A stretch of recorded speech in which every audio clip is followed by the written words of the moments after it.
প্রিয় শিক্ষার্থীবৃন্দ, আসসালামু আলাইকুম। আজকে আমরা যে এক্সপেরিমেন্টটি নিয়ে কথা বলবো তার নাম হচ্ছে সুপারপজিশন থিওরেম।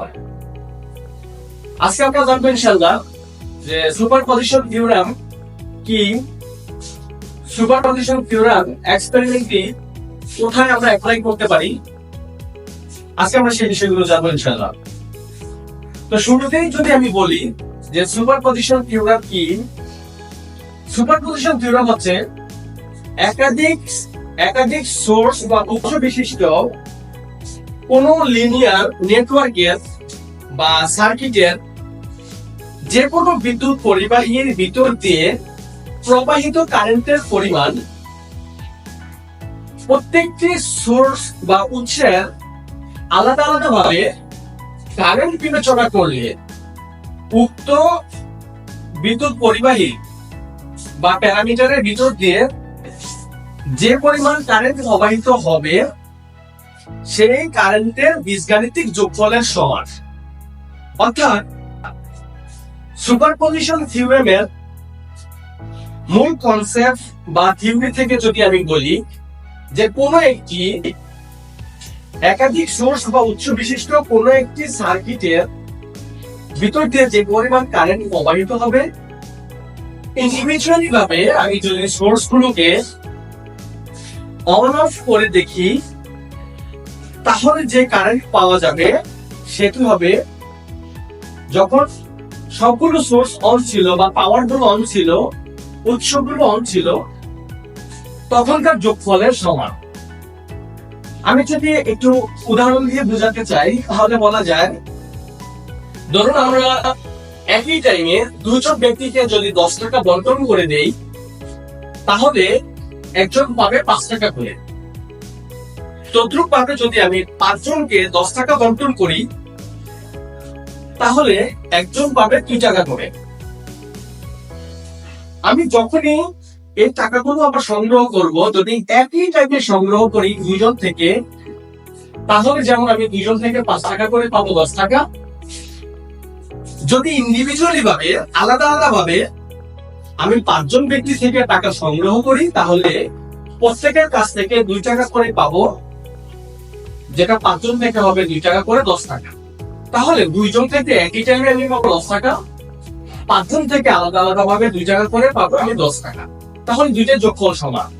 তাহলে সুপারপজিশন থিওরেমের মূল ধারণা বা থিওরি হচ্ছে এটা, যে একই টাইমে আমার যে রেজাল্ট হবে ইন্ডিভিজুয়ালি ভাবে যদি আমি সেটা যোগ করি তদ্রুপ ভাবে রেজাল্ট তার সমান হবে। আমি যদি একটু সার্কিট দিয়ে বুঝাই, সার্কিট দিয়ে বলি, তাহলে আমাদের সুপারপজিশন থিওরেমের যে সার্কিট, মূল যে সার্কিট একের অধিক সোর্স বা উৎস বিশিষ্ট, সেই সার্কিটটি হচ্ছে আমাদের দেখতে হয় এমন। তাহলে আমাদের একের অধিক সোর্স বা উৎস লাগবে, সেটা হতে পারে ডিসি সোর্স অথবা এসি সোর্স। আমরা ডিসি সোর্স নিয়ে কাজ করবো, সেজন্য ডিসি পাওয়ার সাপ্লাই নিয়েছি দুইটা। আমি দুইটা ডিসি পাওয়ার সাপ্লাই সোর্স নিয়ে দেখাচ্ছি। তো এখানে দুটি ব্যাটারি আছে। ব্যাটারির আমরা জানি পজিটিভ নেগেটিভ রয়েছে, রয়েছে একটি এমিটার, রয়েছে 3টি রেজিস্ট্যান্স। তো রেজিস্টরের কোনো পজিটিভ নেগেটিভ নাই, বিশেষ করে ফিক্সড যে রেজিস্টর, সেই রেজিস্টরের মধ্যে কোনো পজিটিভ নেগেটিভ থাকে না, দুইটা পা থাকে। আমরা যে কোনো একটি পাকে প্রথম অথবা দ্বিতীয় ধরে কাজ করতে পারি। তবে যদি ভেরিয়েবল রেজিস্টর ব্যবহার করি সেক্ষেত্রে আমাদের পজিটিভ নেগেটিভ রয়েছে আমাদের ভেরিয়েবলের ক্ষেত্রে। তাহলে আমি যদি এখানে আমাদের দুটি ব্যাটারি, একটি এমিটার এবং 3টি রেজিস্টর, আমি প্রত্যেকটাকে যদি আইডেন্টিফাই করি, যেমন আমাদের একটি হচ্ছে ব্যাটারি, ব্যাটারির বড় পার্টি হচ্ছে পজিটিভ, ছোটটি হচ্ছে নেগেটিভ। এখানে একটি ব্যাটারি রয়েছে, ব্যাটারির বড় পার্টি পজিটিভ, ছোট পার্টি নেগেটিভ। তাহলে আমরা পজিটিভ নেগেটিভকে আমরা আইডেন্টিফাই করি, আমরা মার্কিং করি, সাইন করি হলো নেগেটিভ পজিটিভকে লাল এবং কালো দিয়ে, যেটা সিম্বল হচ্ছে পজিটিভের জন্য সাইন করি রেড কালার, সেটা হচ্ছে প্লাস, এটা হচ্ছে পজিটিভ ব্যাটারির। এটা হচ্ছে ব্যাটারির নেগেটিভ ব্ল্যাক কালার। তদ্রুপভাবে এটা হচ্ছে আরেকটি ব্যাটারি, এটা হচ্ছে পজিটিভ,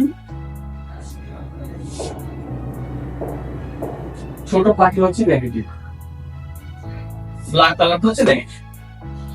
তাহলে দুটি ব্যাটারি, আমরা ব্যাটারির নাম দিতে পারি XYZ, যেটাই হোক, আমরা এটার নাম দিলাম Q1,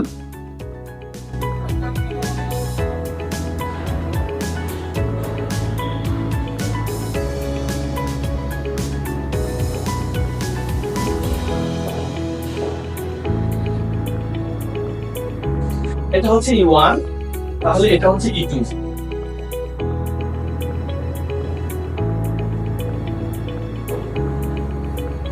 E1 এবং E2, যখন আমাদের E1 এবং E2 দুইটা ব্যাটারি, আমাদের রেজিস্টরকে আমরা আইডেন্টিফাই করি, এটা হচ্ছে R1,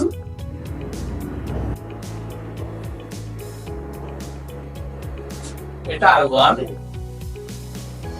R2, এটা হচ্ছে R3।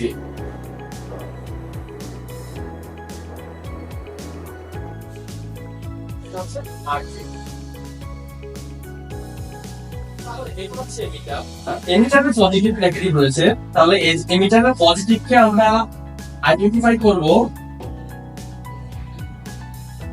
পজিটিভ, ব্ল্যাক কালার হচ্ছে নেগেটিভ, পজিটিভ নেগেটিভ এমিটারে।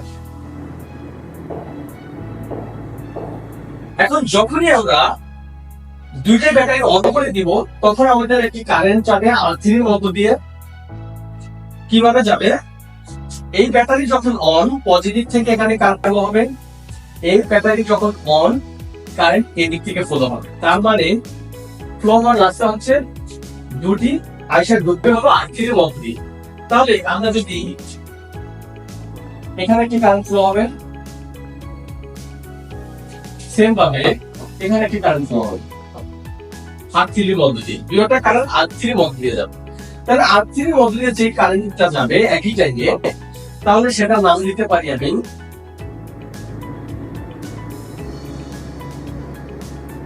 সেটার নাম দেওয়া যায় আইটি, আই অথবা IT, IT total current IT. তাহলে এটা আমি নোট ডাউন করলাম, আই টি। আইটি সমান হবে, আবার যখন আমি ইন্ডিভিজুয়ালি দেখতে যাব, তাহলে টোটাল কারেন্টটা পাইছি আমি আইটি, টোটাল কারেন্ট। R3 এর মধ্য দিয়ে দুইটা ব্যাটারি যখন অন, তখন R1 এবং R3 এর মধ্য দিয়ে ইলেকট্রিক ফ্লো হবে।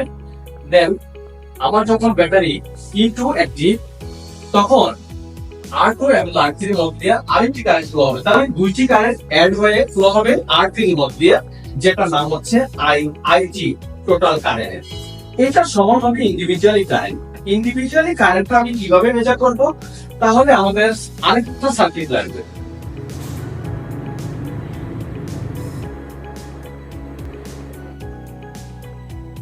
আরেকটা সার্কিট লাগবে, সেখানে কি করা লাগবে? যে আমাদের ইন্ডিভিজুয়ালি যদি হয়, তাহলে একটি সোর্স অন থাকবে, একটি সোর্স অফ থাকবে। আমি আলাদা করে দিই। তাহলে আমাদের শুরুতে যদি E1 অ্যাক্টিভ থাকে, তাহলে আমি সার্কিটটা আঁকতে পারি এভাবে।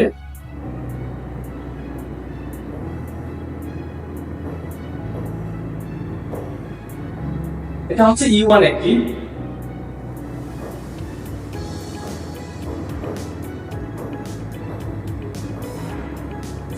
এটা হচ্ছে E1 এর positive, negative,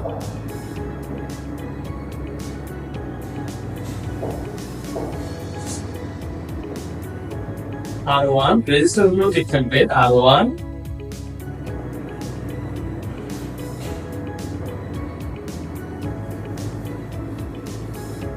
R2, R3, emitter. তাহলে এটা হচ্ছে R1, R2 R3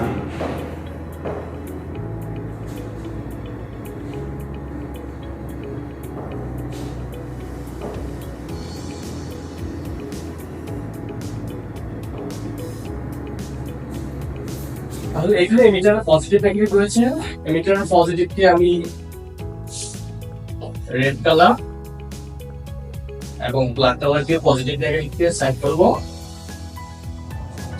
আচ্ছা, এই ব্যাটারিটি আমাদের অফ।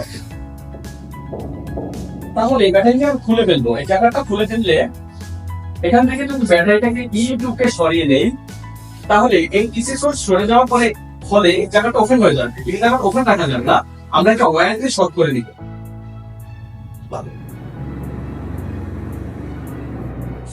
ওয়্যার দিয়ে R2 এর দ্বিতীয় পা থেকে ব্যাটারি আমাদের ইমিটারের নেগেটিভ এবং ব্যাটারি যে নেগেটিভ সেই নেগেটিভের সাথে গ্রাউন্ডিং করে দিব E2 কে। মানে এখন আমাদের E2 থাকবে না, E1 অ্যাক্টিভ। যখন আমাদের E1 অ্যাক্টিভ তখন আমাদের একটা কারেন্ট ফ্লো হবে অনলি এর ভিতর দিয়ে, R3 এর ভিতর দিয়ে। এদিক থেকে একটা কারেন্ট ফ্লো হবে শুধু E1 অ্যাক্টিভ থাকার কারণে। এখান দিয়ে ব্যাটারি নেই, এখানে আমার কারেন্ট আসবে না। তাহলে আমি এটা আইডেন্টিফাই করতে পারি। আমি এটা লিখতে পারি I প্রাইম যোগ আরো একটি কারেন্ট আমি পাবো যখন আমাদের E2 অ্যাক্টিভ থাকবে। তার মানে এটা হচ্ছে E1 অ্যাক্টিভ, এখন আমি করবো E2 অ্যাক্টিভ, তার মানে E2 অ্যাক্টিভ। এখন আমাদের R1 থাকবে,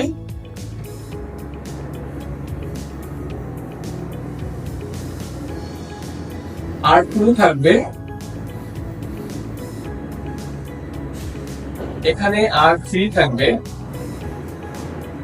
এখানে এমিটার থাকবে, এখানে আমার এটা ছিল E2 অফ, এখন E2 অন হয়ে যাবে। তাহলে আমি এখানে একটা ব্যাটারি দিয়ে দিব।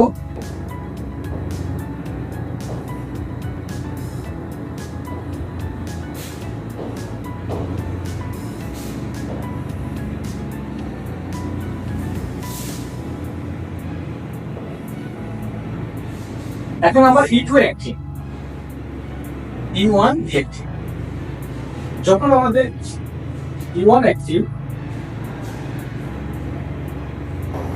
এটা হচ্ছে E2,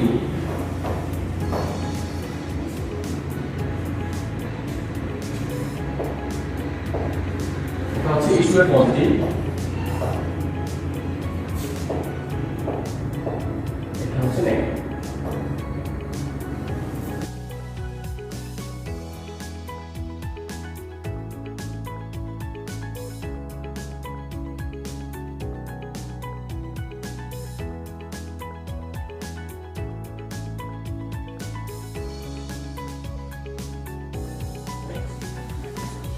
এই জায়গাটা আমাদের ওপেন রাখা যাবে না, এটা ক্লোজ করে দিই। সেম ভাবে যখন আমাদের E2 রিঅ্যাক্টিভ ছিল তখন আমরা শর্ট করে দিয়েছি গ্রাউন্ডের সাথে।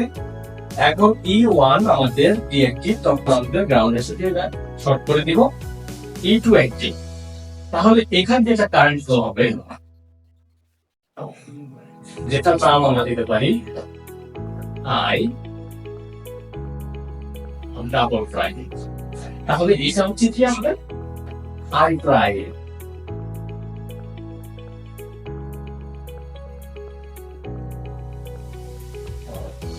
এটা আমি নোট করবো এর সাথে।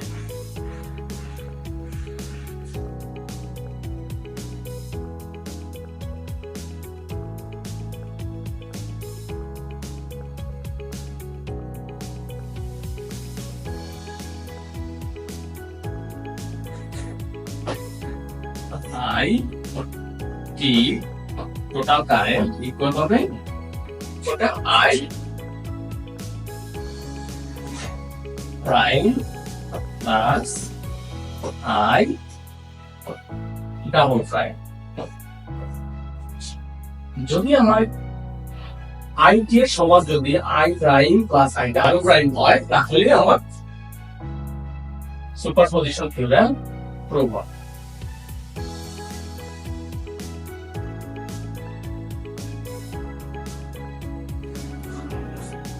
তাহলে i3 সমান, এটা সমান হবে i prime i double prime. যদি এটা হয় তাহলে আমার সুপারপজিশন থিওরেম প্রুভ হবে। আশা করি আপনারা সবাই বুঝতে পেরেছেন। তারপরেও যদি কারো কোনো বিষয় নিয়ে কনফিউশন থাকে অথবা জানার প্রয়োজন মনে হয় তাহলে অবশ্যই ইনশাআল্লাহ আমাকে আপনারা কমেন্ট বক্সের মাধ্যমে জানাবেন, আমি সমাধান করে দেওয়ার জন্য চেষ্টা করব। সবাইকে অসংখ্য ধন্যবাদ। আল্লাহ হাফেজ।